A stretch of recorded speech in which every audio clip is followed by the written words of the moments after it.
A pleasant good evening, Mr. Griffith.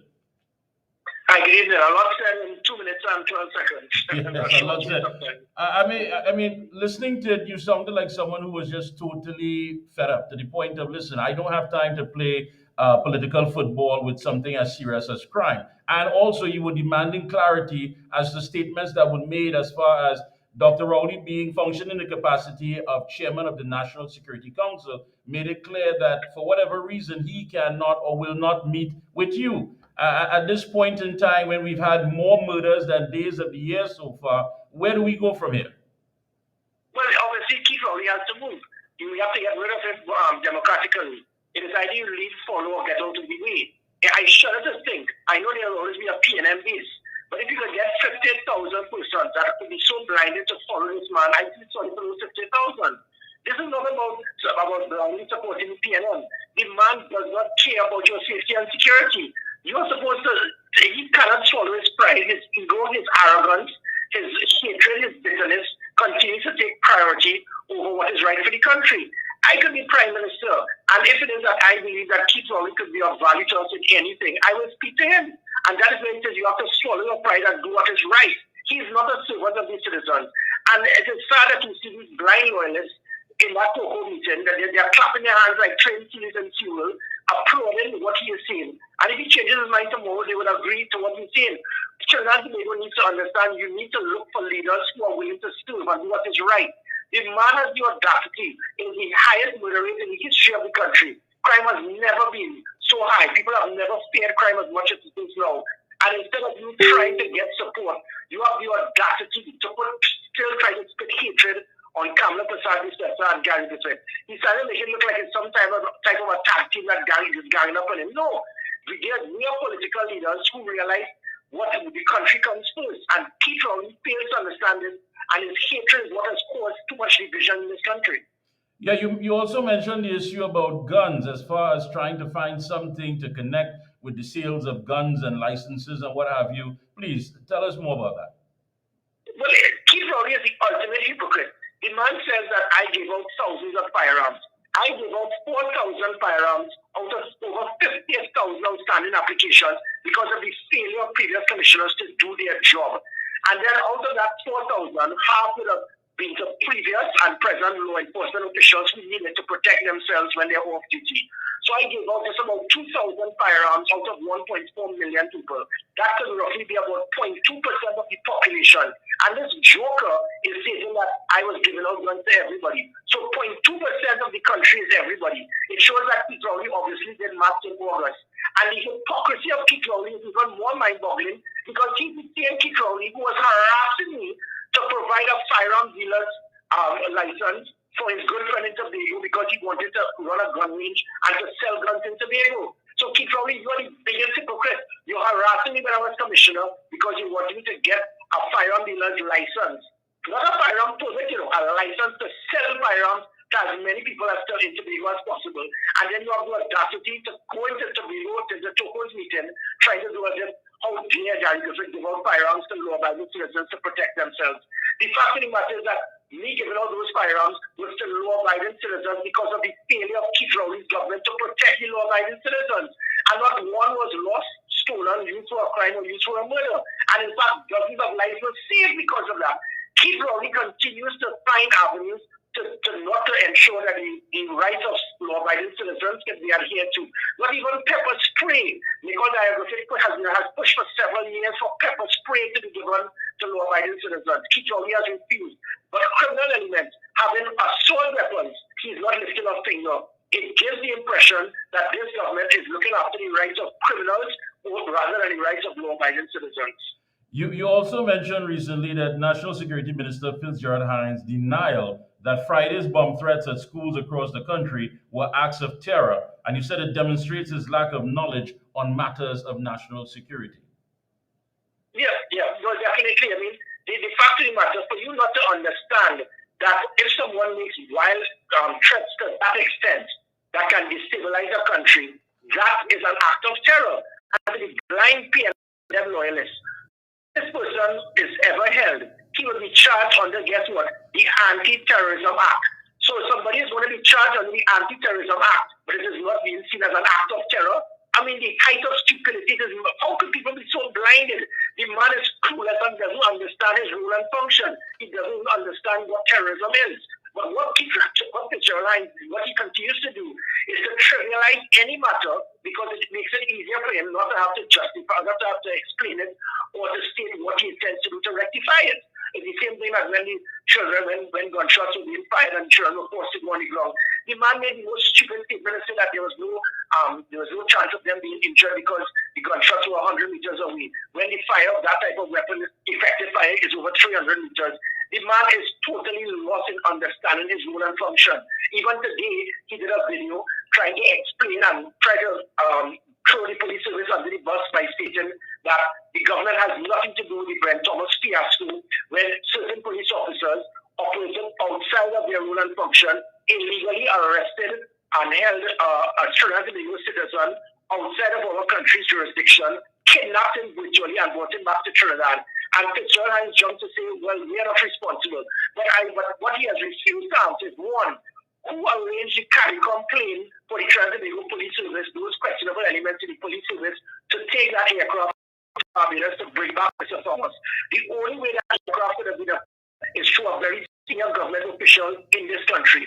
It means that whoever signed that and approved that without proper authorization and due process, because it meant that that aircraft was arranged through a government official to allow these police officers to operate in an illegal manner, that government official must also be questioned and could very well be arrested for misbehavior in office and aiding and abetting and kidnapping. And he has also not answered the question, was a junior officer in the police service meeting with senior government officials at the diplomatic center pertaining to this investigation. And three, was a very junior officer being at the front of the investigation by the dealers or the firearm dealers, and she was bypassing these even senior officers. Was she looking at instructions of these politicians? So Fitzgerald, that 18 minutes you spent, you wasted 18 minutes of our life. Answer those three questions and then we'll ascertain whether there is political interference in this matter pertaining to firearms. Gary, let me ask you something. You simply said, listen, you wanted to function in some capacity as far as to assist. I mean, what you were asking for wasn't for some position. It was a matter of being there, guiding the officers, using some of the mechanisms that you had used. But as citizens, and we are under siege, we've seen everything that you have implemented or tried to set up, even as far as trying to change the culture within the TTPS, simply ripped down and put aside because for some reason it was you that did it. But when in fact we are under siege, people are coming into our homes, they're jumping our walls. We no longer have a national security apparatus as far as the National Operations Center, the National Security Alert Center, and the Operational Command Center. All of these things that you brought and was able to say, listen, this is going to help. We saw the reduction, we saw what was taking place. Now, what are we to do as citizens when in fact now there seems to be no plan moving forward? Well, again, unfortunately, Keith Rowley's only job is to try to push hate, anger, and bitterness of anyone politically opposed to him. And that is what happened. So when people speak about the problems now with home invasion and all of that, and the situation even with the bomb threat, the Commission of Inquiry into the attempted coup in 1990 specifically stated for the implementation of a National Operations Center. This was done. This is why we were able to be so effective when we had the situation with the riots. When I was Commissioner of Police, and 55 consecutive roadblocks were totally we were able to shut it down within seconds. That is how when persons were involved in home invasion, within 2 minutes the police would have been at that person's home. That is why we were able to put an end to kidnapping, because it is the only time kidnappers will hold someone and will raid the place where the kidnappers would be, arrest the kidnappers and rescue the victim. That is why we were able that if someone will be able to fire a shot on someone, we'll be able to immediately rectify that situation by a high visibility, a rapid response, and apprehension. You shut down and dismantle every single thing, and instead of you working and understanding, okay, every time the PNM is in government, crime goes up. When the PNM is not in government, every year crime goes down. The only time in the last 30 years crime went down with the PNM in government was when I was Commissioner of Police, so that doesn't count. So instead of you swallowing your pride and trying to accept advice, all you do is try to demonize the person who you see politically opposed to you. Even recently and yesterday at the PLM meeting in Togo, where about a few hundred persons stood up, he's there trying to attack the political leader of the UNC and again alluding to the fact by stating Gary Griffith and Kamala, they intend to commit crime, so why should I meet with them? It's the height of stupidity. That is what he's trying to do, cause division. Kami Kusabi says so also got a recommendation about stand your ground. Yeah. I strongly recommend this. But what Kittori has done is deliberately trying to turn this into something of fear, hatred, and racial division by trying to allude that if someone jumps in your yard and steals a mango, Kamala is trying to say that you have a right to shoot, to kill them. That is not what stand your ground is. Kittori, again, it seems that he went to school in August. How could you stand your ground if somebody steals a mango and jumps over your fence? Stand your ground has to do with the present situation where if somebody is raping your wife, you must give equal force to stop it, or else you can be charged. Even if somebody is kidnapping your child and dragging him out, you must use equal force to that person. And if you fight with him and struggle and he falls on he gets himself on the edge of a cliff and die, you can be charged for manslaughter. This present situation is if somebody is stealing your jewelry and they are trying to escape, and you hold them and you bring them down, they can charge you for assault. I know a lady, I was happily charged for assault under the same manner when she claimed that the person was stealing her jewelry, she was trying to escape, and she held her. This is what stand your ground is. It is allowing you the opportunity that you don't have to use equal force, even if that there's a situation where you, your family's life is under threat, or your assets. So if somebody is coming with a weapon and charging towards you, at this time you cannot use your firearm because the person may have a knife.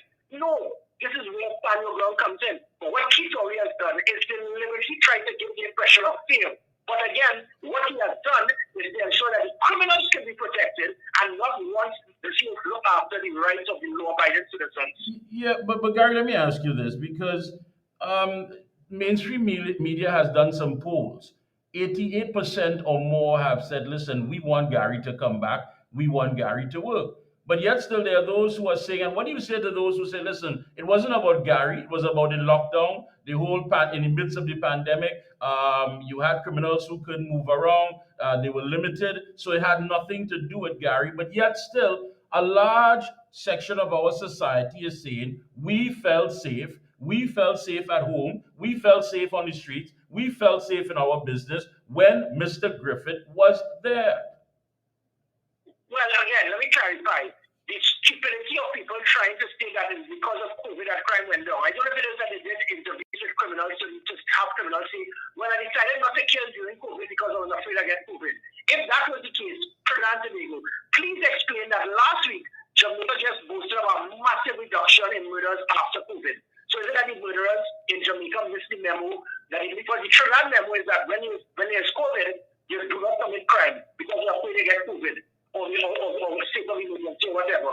But after COVID is when you commit crime. So if that is the case, how come in Jamaica there's a total contrast where crime increased during COVID and after COVID there's a massive reduction? Explain how Guyana has now had experienced the same thing where after COVID there's a reduction. Explain how the cities in Boston, New York, LA, Detroit, Chicago, almost every major city in the United States, crime went up during COVID. You know why? Because during COVID, during situations where there's state of emergency or whatever, is that there will be situations where the persons now there's unemployment, there's a lack of opportunities, there'll be inflation, people will be frustrated, and that is what caused crime to increase in places like Guyana, Jamaica, and almost every city in the US. So the nonsense of trying to state it was because of COVID. Additionally, when I left in August 2021, in October and November, when there was still COVID, the public health regulations and the state of emergency, October and November, we saw the second and third highest number of murders in any month in our history. So what is it? The criminals forgot about the memo after I left. So it had nothing to do with COVID. It had to do with proper policies, leadership, technology, predictive policing, and utilizing our assets in an effective manner. Keith Rowley has refused to do this. He has fully plugged up because the government has ensured that the plug has been brutally pulled on every single policy that was instrumental. And as I said, it gives the impression that they want the criminals to have a fighting chance. How come you could remove and shut down so many things that would have been effective to reduce crime? And then, as I said, 91% of the poll that was done by a main media house asked for Keith Rowley to meet with me for me to give him advice. I And if the man had any brain, you will understand if I can get crime to go down, it will help me politically. And I don't mind that because I'm not here to hope that Kitrawi fails. I'm not here to hope that the government fails. While they're still in government, it is the job of every law-abiding citizen to assist them. If it is that they refuse or they still fail, but then you remove them. But I am here to assist, and you are saying because of your ego, your arrogance, your hatred, did you say that I don't want it and I don't care? You have now disregarded 91% of the population. If 91% of us, it means that the vast majority of PNM voters also agreed. And it says a lot. It shows that even the PNM base is now shifting from Kitrawi because they realize the man is not looking after their interests. Yeah, one would think that it would be a priority to meet with whoever that can assist. But let me ask you this, Bruce, based on your expertise and what have you, what do you think is going through the psyche of many of these criminals at this point in time? Well, the product opportunity is now there. What happened, for example, we had predicted policing. We used the technology that was there, looking through the dark web, social media monitoring, covert operatives. We had a rapid response unit. We had a emergency response patrol. We had GPS tracking on the police vehicles. We had an operational command center. We had an effective 999. So anytime someone dialed 999, we will see the vehicle in closest proximity and be able to have an immediate response. The criminals knew this. We also had online reporting, app reporting, the SOS emergency on people's phones. All of these things were shut down. And because of that, the criminals were aware that if I jump a wall, if I try to kidnap someone, very well, you'll see the name a few moments later. We will be there. And that is what caused the criminals to back off. That is what caused my last year to be 342 murders, and it was the highest reduction in violent crime in 17 years. The last time we had 342 murders in any given year was in early 2000, 2003 or so, I think. And that shows the difference. Within a year, we became the highest number of murders in our history. So the criminals have now realized I can go by residence nightclub, shoot someone, and even when it's opposite the commissioner's residence, 2 minutes from CGM station, it will take probably 40 minutes for them to arrive. So, and that is why I could jump in homes, I could do home invasion. That is why kidnappings had ended. Home invasion was zero because the criminals knew that the product of opportunity was no longer there, the deterrent was there, and the high visibility was there, the rapid response was there. Because these things no longer exist, that is why they're taking advantage of the situation. And of course, looking at what's going to happen next, asking you, of course, what's in, because it is quite clear. The Prime Minister does not want your assistance, neither does he want assistance from the opposition leader or anyone else at this point in time that he deems that is not, with any sort of clouds hanging over their head. So that's out of the picture. It's about either get Gary or whatever the case may be. Again, that does nothing for us as citizens in this country. I mean, we are under siege, and one would think rather again than have this play out as some political theater, it would be about putting the lives of the citizenry at a top priority. Does this weaken you in any way, or do you now understand what your strategy will be moving forward? No, I think Keith Rowley has shot himself in the foot. It has shown that every single law-abiding citizen that this man does not care about their interests. He does not care about their rights to safety and security. He would rather put petty politics and hatred for people politically opposed to him as priority over doing what is right. And it shows the difference in the personality between Gary Griffith and Keith Rowley. So anybody who wants to compare who do you want in leadership of this country between somebody like Keith Rowley or Gary Griffith, you would want a man who's saying, I do not care if these individuals, through Gary Griffith, being from a commissioner of police that took police confidence from 14 to 55%. He took the crime became from the number 1 to the number 4 concern. It became the number 1 concern again. He put 100 policies in place that caused the public to feel comfortable. And he is saying, I do not care, I do not want to meet with him because he's not one of us. And then I do not want to meet with Kamala Prasad, even though in that People's Partnership government, it was the highest reduction in serious crime in 31 years. That was also the last year I was Minister of National Security.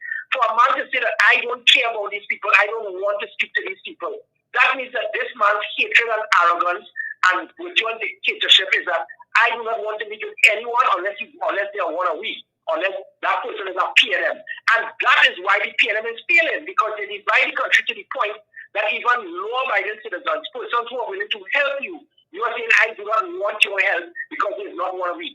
And that cannot be someone that anybody, How could you be a father and have a child and want that man as your prime minister? Your child's life could be at risk at any time when they leave home. How could you be a mother or a wife and have your husband can actually leave work and be killed? How could you be a law-abiding citizen and want a man like this as your prime minister, where he's virtually saying, I do not care. I do not want to meet with them because they are not one of us. And then he tries to mislead the country to give the impression that Gary and Kamala are persons involved in criminal activity. That's what the PLM is very good at. They lie over and over in the hope that people will believe it. They do not, because he brought his Stanley John joke, as I said. For 2 years, he spoke about a well-known criminal industry. Keith Rowley had the audacity to speak again. 2 years, not one person has even been held for questioning as it pertains to bribery or whatever with firearms, because it was never done under my watch by me. So all you do is hire people closely aligned to you, pay them millions of dollars, and then virtually tell them what you want in your report, and then try to win it to say, look what I heard about this person. That's why the court chased him like a dog and told him, you cannot submit that report to Parliament, because the court realized what it was about. You want to say anything about the report? Be a man for once in your life and come in public and say it. Now, he has made some very serious accusations about Kamala Prasad Defender, and rightfully so, she will have to deal with that in court. And my opinions are also looking at comments that she made about me yesterday. I don't know if it is that what got into him, that could cause him to lose focus, but he seems to have stepped out of the line, and I hope he can answer. Yeah. Mr. Griffith, I want to thank you so much for your time. Thank you so much again for linking with us here on The Observer on Gayelle. I know a lot of work is set out before you, and we'll be checking in with you periodically. Keep up the good work. All the best to you and your team. As I said, it's time for the country to decide. Is this the man you want as a leader? A man with hatred, bitterness, totally out of control, and will not put your needs first. Thank you so much. Appreciate that. Take care.